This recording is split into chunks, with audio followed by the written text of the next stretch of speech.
पुढची महत्त्वाची बातमी पाहूयात। महेश गायकवाड यांना जीवे मारण्याची धमकी देण्यात आली।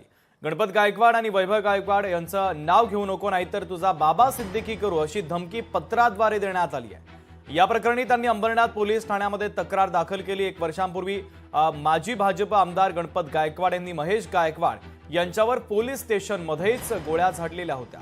गोळीबार प्रकरणी गणपत गायकवाड हे जेलमध्ये आहेत, त्यामुळे आता हे पत्र जेलमधून आल्याचा संशय देखील व्यक्त केला जातोय।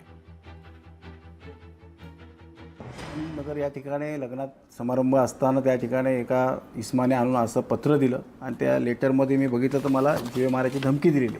त्यामध्ये लिहिलं आहे की गणपत गायकवाड आणि वैभव गायकवाडच्या बाबतीत काय बोललास तर तुला बाबा सिद्दीकी करू, म्हणजे तुला गोळ्या झाडून मारू, अशा पद्धतीची धमकी दिलेली आहे। मी आनंदनगर ठिकाणी शिवाजीनगर पोलीस स्टेशनमध्ये गुन्हा दाखल केलेला आहे। पोलिसांकडून अपेक्षा आहे की त्यांनी लवकरात लवकर चौकशी करून त्याला अटक करावी। आणि हा जो लिफाफा आहे, हा लिफाफा जेलमध्ये वापरला जातो। या ठिकाणी गणपत गायकवाड आता जेलमध्येच आहे। माझा संशय आहे की हे सगळं गणपत गायकवाड करतोय।